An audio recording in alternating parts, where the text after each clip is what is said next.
আচার্য exclusive চ্যানেলে তোমাদের সকলকে স্বাগত জানাই। আশা করি সকলেই ভালো আছো এবং মন দিয়ে খুব পড়াশোনা করছো। আজকে আলোচনা করব ক্লাস 10-এর পর্ষদের টেস্ট পেপার থেকে প্রণবানন্দ বিদ্যাপীঠ হাই স্কুল থেকে হিস্ট্রি থেকে যে পেজটা আছে তোমাদের 157, যে সমস্ত 2 নম্বরের কোশ্চেনগুলো আছে তার অ্যান্সারগুলো নিয়ে আলোচনা করব। আর তার সঙ্গে সঙ্গে বলে দেবো এখান থেকে কোন কোন কোশ্চেনগুলো খুবই ইম্পর্টেন্ট এবং আসার দাবি রাখে, মানে এই এক্সামে আসার দাবি রাখে, সেই কোশ্চেনগুলো নিয়ে আলোচনা করব। চলো শুরু করা যাক। 1 নম্বর কোশ্চেন বলছে স্থানীয় ইতিহাস কী। আর অবশ্যই কিন্তু এই কোশ্চেনগুলো নোট ডাউন করে নেবে। যারা আগের ভিডিওগুলো দেখোনি তারা কিন্তু অবশ্যই প্লেলিস্টে গিয়ে আগের ভিডিওগুলো দেখবে এবং খাতায় নোট ডাউন করে নেবে, কারণ খাতায় নোট ডাউন করলে তোমাদেরই পড়তে সুবিধা হবে এবং মেমোরাইজ হয়ে যায় খুব ভালো করে। একবার লেখার পরে দেখবে নিজেরাই যেন বুঝতে পারছো যে ঘটনাটা কী। চলো 1 নম্বর কোশ্চেন কী বলছে, স্থানীয় ইতিহাস কী। অ্যান্সার দেখে নাও। স্থানীয় ইতিহাস কোনো একটি নির্দিষ্ট অঞ্চলের জনসমাজের নিজস্ব ইতিহাসকে স্থানীয় ইতিহাস বলা হয়। স্থানীয় ইতিহাসের মাধ্যমে কোনো একটি নির্দিষ্ট অঞ্চলের সামাজিক ও সাংস্কৃতিক ঐতিহ্যকে তুলে ধরা হয়। বহুল বিরচিত রাজতরঙ্গিনী হল কাশ্মীরের স্থানীয় ইতিহাস বিষয়ক একটি গ্রন্থ। স্থানীয় ইতিহাসের গুরুত্ব। স্থানীয় ইতিহাস বিভিন্ন কারণে গুরুত্বপূর্ণ। কারণ কি? 1 নম্বর কারণ হচ্ছে স্থানীয় ইতিহাস থেকে কোনো অঞ্চলের প্রাচীন সমাজ, অর্থনীতি, শিল্পকলা ইত্যাদি সম্পর্কে জানা যায়। 2 নম্বর, স্থানীয় ইতিহাস থেকে জাতীয় ইতিহাস চর্চার প্রয়োজনীয় বিভিন্ন উপাদান পাওয়া যায়। 2 নম্বর কোশ্চেন কী বলছে, কে কবে এশিয়াটিক সোসাইটি প্রতিষ্ঠা করেন। এই কোশ্চেনটা খুবই ইম্পর্টেন্ট কোশ্চেন। উইলিয়াম জোন্স 1784 খ্রিস্টাব্দে এশিয়াটিক সোসাইটি প্রতিষ্ঠা করেন। উদ্দেশ্য লিখে দেবে, কারণ এইটুকু লিখলে তো আর 2 নম্বর পাবে না। চলো উদ্দেশ্য দেখে নিই। না, ভারতের প্রাচীন সভ্যতার চর্চা করা। ভারতের প্রাচীন সভ্যতা চর্চা করার জন্য তিনি এশিয়াটিক সোসাইটি প্রতিষ্ঠা করেন। 2 নম্বর বলছে ভারতীয় সাহিত্যের ইংরেজি অনুবাদ করা। তিনি ভারতীয় সাহিত্যকে আধুনিক ইংরেজি ভাষায় অনুবাদ করতে চেয়েছিলেন। তিনি বিশ্বাস করতেন যে এর ফলে ভারতীয় শিক্ষিত সম্প্রদায়ের সঙ্গে ব্রিটিশদের সম্পর্ক দৃঢ় হবে। 3 নম্বর কোশ্চেন, এই কোশ্চেনটা অসংখ্য সেটে দেখা যাচ্ছে। শ্রীরামপুর ত্রয়ী কারা। হুগলি জেলার শ্রীরামপুরে ব্যাপটিস্ট মিশন খ্রিস্ট ধর্ম প্রচার ও শিক্ষা বিস্তারের কাজ শুরু করে। শ্রীরামপুর ত্রয়ী হলেন উইলিয়াম কেরি, জোশুয়া মার্সম্যান ও উইলিয়াম ওয়াট। এই 3জনকে একত্রে কিন্তু শ্রীরামপুর ত্রয়ী বলা হয়। 4 নম্বর কোশ্চেন, এই কোশ্চেনটাও একাধিক টেস্ট পেপারে উঠে এসছে। মেকলে মিনিট কি না, টমাস বেবিংটন অ্যাটওয়ার্ড মেকলে ছিলেন একাধারে লর্ড উইলিয়াম বেন্টিংয়ের আইন সচিব এবং কমিটি অফ পাবলিক ইনস্ট্রাকশনের সভাপতি। তিনি প্রাচ্য শিক্ষার পরিবর্তে এদেশে পাশ্চাত্য শিক্ষার বিষয়ে যে বিখ্যাত প্রস্তাব পেশ করেন তা কিন্তু মেকলে মিনিট বা মেকলে মিনিট নামে পরিচিত। 5 নম্বর কোশ্চেন, উডের ডেসপ্যাচ কি না, বোর্ড অফ কন্ট্রোলের সভাপতি চার্লস উড ভারতে পাশ্চাত্য শিক্ষার প্রসারের জন্য 1854 খ্রিস্টাব্দের 19শে জুলাই একটি নির্দেশনামা প্রকাশ করেন, যা চার্লস উডের প্রতিবেদন নামে কিন্তু খ্যাত। উডের ডেসপ্যাচকে মহাসনদ বলা হয়। এই মহাসনদ বলার কারণ, এই কোশ্চেনটাও দেখে রাখো, এই কোশ্চেনটা উল্টে দেয় যে উডের ডেসপ্যাচকে মহাসনদ বলার কারণ কি। 1 নম্বর, উডের রিপোর্টের আগে পর্যন্ত ভারতে পাশ্চাত্য শিক্ষার গতি ছিল অত্যন্ত ধীর। এই প্রতিবেদন প্রকাশিত হলে সরকারি ও বেসরকারি উদ্যোগে বহু স্কুল কলেজ প্রতিষ্ঠিত হয়। 2 নম্বর কিনা, কলকাতা, বোম্বাই ও মাদ্রাজে 3টি বিশ্ববিদ্যালয় প্রতিষ্ঠিত হয়। ভারতীয় শিক্ষার ইতিহাসে এটি ছিল কিন্তু একটি উল্লেখযোগ্য ঘটনা। তাই ইংল্যান্ডের ম্যাগনা কার্টা বা মহাসনদের অনুকরণে উডের ডেসপ্যাচকে মহাসনদ বা ম্যাগনা কার্টা বলা হয়। এই কোশ্চেনটা কিন্তু খুবই ইম্পর্টেন্ট, কারণ অনেকগুলো সেটাই দেখা যাচ্ছে পরশুতে। 6 নম্বর কোশ্চেন, হান্টার কমিশন রিপোর্ট কে কবে প্রতিষ্ঠা করেন না, 1882 সালের হান্টার কমিশন স্যার উইলিয়াম হান্টারের সভাপতিত্বে প্রতিষ্ঠিত হয়। 7 নম্বর কোশ্চেন, এই কোশ্চেনটাও পর্ষদের টেস্ট পেপারে অনেকগুলো সেটে দেখা যাচ্ছে। কেনারাম ও বেচারাম কি। বহিরাগত ব্যবসায়ীরা যখন সাঁওতালদের কাছে কৃষিপণ্য কিনত তখন বেশি ওজনের বাটখারা ব্যবহার করত। এই বাটখারা কেনারাম নামে পরিচিত ছিল। আবার ব্যবসায়ীরা যখন সাঁওতালদের কাছে লবণ, চিনি ইত্যাদি ভোগ্যপণ্য বিক্রয় করত তখন কিন্তু কম ওজনের বাটখারা ব্যবহার করত। এই ধরনের কম ওজনের বাটখারাকে কিন্তু বলা হতো বেচারাম। আর এটা কিন্তু সাঁওতালদের এলাকায় কিন্তু প্রচলিত ছিল এই কেনারাম আর বেচারাম প্রথাটা। 8 নম্বর কোশ্চেন, খুদকাঠি প্রথা কী না, খুদকাঠি বা কুন্তকটি হলো এক ধরনের ভূমি ব্যবস্থা যা মুন্ডা সম্প্রদায়ের মধ্যে প্রচলিত ছিল।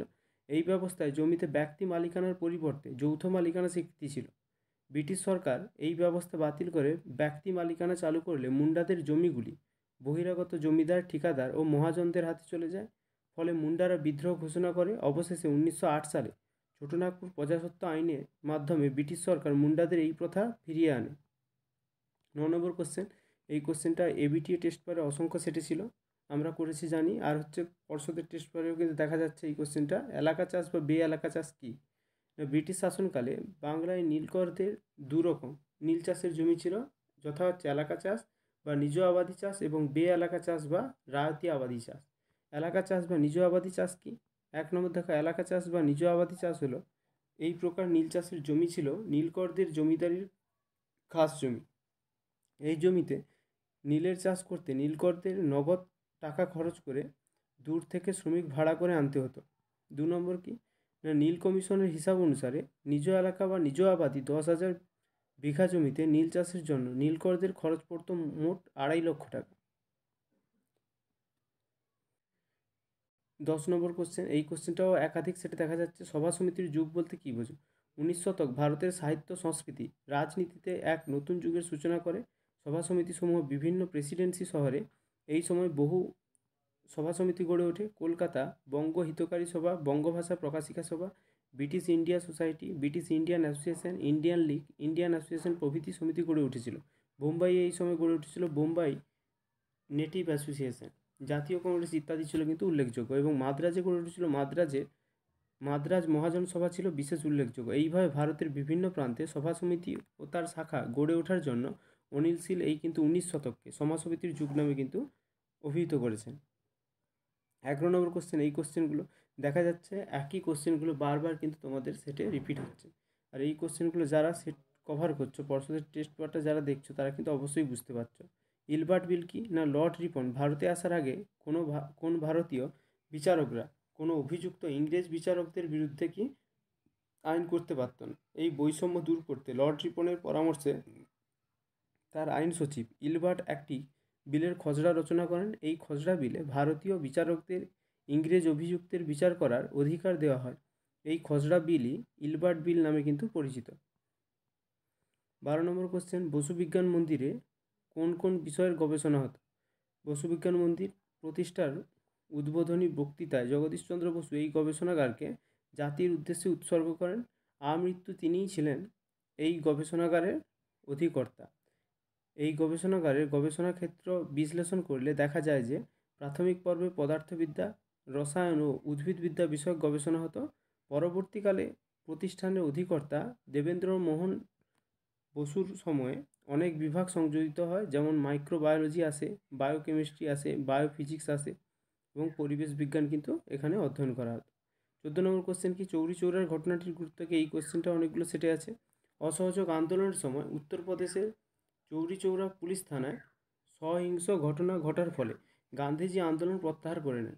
চৌরি চৌরা ঘটনার গুরুত্ব কিনা, 1 নম্বর গুরুত্ব হচ্ছে দেশবাসী অহিংস সত্যাগ্রহ আদর্শের অনুসারী নয়, এই ঘটনায় প্রমাণিত হয়। 2 নম্বর হচ্ছে ইংরেজ সরকারের পুলিশের দমনপীড়ন জনতা আর মেনে নিতে রাজি ছিল না, বরং তাদের মধ্যে সাহস, বীরত্ব, কারাদণ্ড ও নির্যাতন সহ্য করার মানসিকতা দেখা যায়। 3 নম্বর, এই ঘটনা অসহযোগ আন্দোলনের অবসান ঘটায়। আর 4 নম্বর হচ্ছে গান্ধীর নির্দেশে আন্দোলনের হঠাৎ সমাপ্তি কংগ্রেস নেতৃবৃন্দের মধ্যে ক্ষোভ সৃষ্টি করে। আর 5 নম্বর, স্বরাজ্য দল গঠিত হয়। 15 নম্বর কোশ্চেন দেখো, বাংলায় বিপ্লবী আন্দোলনের সঙ্গে যুক্ত কয়েকজন নারীর নাম লেখো। না, বিপ্লবী আন্দোলনে আরও বিভিন্নভাবে যুক্ত হয়েছিল শান্তি ঘোষ, সুনীতি চৌধুরী, বীণা দাস, শান্তিসুধা ঘোষ, সুহাসিনী গাঙ্গুলি, লতিকা সেন, কমলা দাশগুপ্ত, কমলা চ্যাটার্জির মতো অসংখ্য মহিলা কিন্তু বাংলার বিপ্লবী আন্দোলনের সঙ্গে কিন্তু যুক্ত ছিলেন। 16 নম্বর কোশ্চেন, দ্বার কমিশন কি? দ্বার কমিশন বা দর কমিশন ভারতে ভাষাভিত্তিক প্রদেশ গঠন কতখানি কাম্য তা অনুসন্ধান করার জন্য 1948 খ্রিস্টাব্দে গণপরিষদ একটি ভাষাভিত্তিক প্রদেশ কমিশন নিয়োগ করে। বিচারপতি এস.কে দর এই কমিশনের নেতৃত্ব দেন, তাই একে দর কমিশন বলা হয়। দর কমিশনের গুরুত্ব কী ছিল? 1 নম্বর গুরুত্ব, দর কমিশন তার রিপোর্টে ভাষার ভিত্তিতে রাজ্য গঠনের প্রস্তাবের বিরোধিতা করে বলে এর ফলে জাতীয় ঐক্য বিনষ্ট হতে পারে, এমনকি প্রশাসনিক দিক থেকেও তা অসুবিধাজনক। 2 নম্বর কি না, এই কমিশনের রিপোর্ট অনুসারে গণপরিষদ সিদ্ধান্ত নেয় যে সংবিধানে রাজ্য পুনর্গঠনের ভাষাগত সূত্র রাখা হবে না। এই ছিল তোমাদের প্রণবানন্দ বিদ্যাপীঠের যে সমস্ত 2 নম্বরের কোশ্চেনগুলো ছিল সেগুলো নিয়ে আলোচনা করে দিলাম। আর আগের একটা ভিডিওতে পাম্মি সাউ বলে একজন কমেন্ট করেছিল যে দাদা, আগের যে মাতঙ্গিনী হাজরা স্মরণীয় কেন, এই কোশ্চেনটা পাচ্ছি না, এই কোশ্চেনটা খুঁজে দাও। এই কোশ্চেনটা দেওয়া হলো, দেখে নাও। অ্যান্সার দেখো, গান্ধী বুড়ি নামে পরিচিত মাতঙ্গিনী হাজরা গান্ধীজির ভারত ছাড়ো আন্দোলনে সামিল হয়ে কপালে ও 2 হাতে গুলিবিদ্ধ হন। তাও তিনি কিন্তু বন্দে মাতরম ধ্বনি দিতে ত্রিবর্ণ রঞ্জিত পতাকা হাতে সামনে এগিয়ে চলেন এবং মৃত্যুবরণ করেন। তাই কিন্তু মাতঙ্গিনী হাজরা স্মরণীয় হয়ে আছেন। তাহলে মাতঙ্গিনী হাজরা কিন্তু ভারত ছাড়ো আন্দোলনে সামিল হয়েছিলেন এবং কপালে ও 2 হাতে গুলিবিদ্ধ হওয়ার পরেও তিনি কিন্তু পতাকা, বন্দে মাতরম ধ্বনি এবং পতাকা কিন্তু ছাড়েননি। পতাকা নিয়ে কিন্তু সামনের দিকে এগিয়ে চলেন এবং তিনি সেখানেই মৃত্যুবরণ করেন। তাই কিন্তু তিনি স্মরণীয় হয়ে আছেন। এই ছিল তোমাদের আজকের প্রণবানন্দ হাই স্কুল, বিদ্যাপীঠ হাই স্কুল থেকে যে সমস্ত কোশ্চেন সেগুলো আলোচনা করে দিলাম। আর যার একজনের ডাউট ছিল সেটাও ক্লিয়ার করে দিলাম। চলো পরবর্তী ভিডিও নিয়ে আসবো পরের দিন। অবশ্যই চ্যানেলটিকে সাবস্ক্রাইব করবে আর ভিডিওটি ভালো লেগে থাকলে অবশ্যই লাইক প্রদান করবে। খুব মন দিয়ে ভালো করে পড়াশোনা করো আর যেগুলো হয়ে আছে সেগুলো বারবার কিন্তু রিভাইজ করতে থাকো।